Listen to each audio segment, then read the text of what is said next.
ফিরে আসা বিরতির পর সঙ্গে রয়েছে অন্বেষা বিশ্বাস। অন্বেষার মতো কথা ও কবিতায় আমাদের সঙ্গে আড্ডা দিতে চাইলে যোগাযোগ করুন 9435317731 এই নম্বরে। অন্বেষা, ভালো লাগা তো রয়েছেই, শুরুতেই তুমি বললে তোমারই ভালো লাগা, স্বপ্ন, ইচ্ছে সবটুকু নিয়ে আমরা কবিতা শুনতে শুনতে এগোবো। এবারে কি শোনাবে বলো, একটু অন্যরকম কিছু। কবি নীরেন্দ্রনাথ চক্রবর্তীর জোড়া খুন, কারণ এই কবিতাটার মাধ্যমে আমি অনেক বাধা বিপত্তি অতিক্রম করেছি। এই কবিতাটার সাথে আমার একটা আলাদা একটা সাহস পাই, একটা শক্তি পাই এই কবিতাটা থেকে, তাই ওইটাই শোনাতে চাই। কবি নীরেন্দ্রনাথ চক্রবর্তীর কবিতা জোড়া খুন। লোভ আমাকে অরণ্যের দিকে টেনে আনে, তারপর অচেনা সেই অরণ্যের মধ্যে ভয় আমাকে দিক বিদিকে ছুটিয়ে নিয়ে বেড়ায়। আমি ঠিক করেছিলুম আমার এই যুগল শত্রুকে আমি শেষ না করে ছাড়ব না। আগে আমি লোভের মরা মুখ দেখব, তারপর ভয়ের।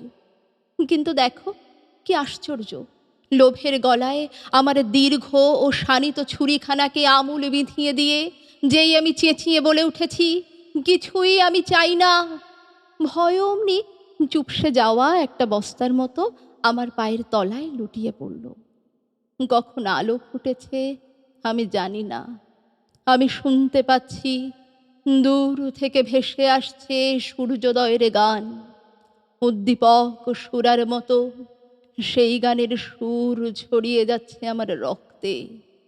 শরীরটা খুব হালকা লাগছে, মনে হচ্ছে একটা মস্ত বড় ব্যাধির থেকে আমি মুক্ত হয়ে উঠলুম।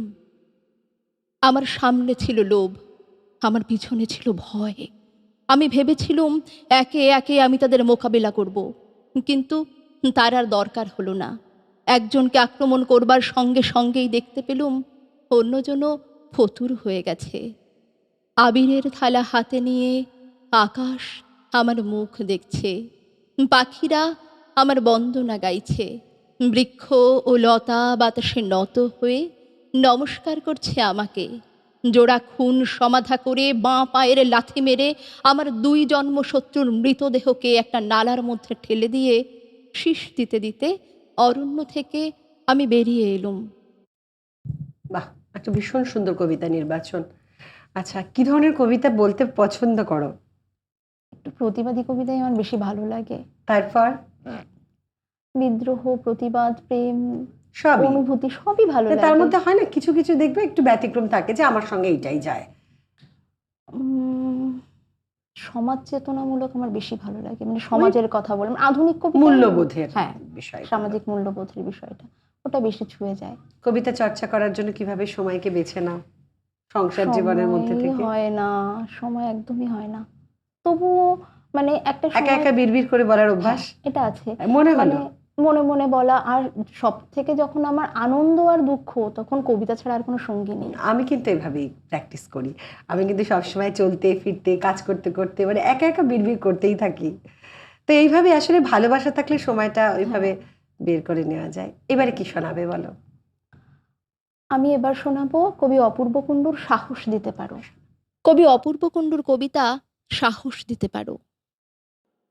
এক যে পাখি, সেই পাখিটার ডানায় খুশি নাচে। সূর্যি ওঠা ভোরটা হলে যায় আগুনের কাছে, টুকটুকে লাল রংটা নিয়ে আকাশ মাখামাখি। ঠিক তখনই ঘুম ভাঙানো গান শোনাতো পাখি। সেই পাখিটার খুশিরে গানে ফুলগুলি সব ফোটে, ছোট্ট নদী ঢেউ তীর তীর আপন মনে ছোটে।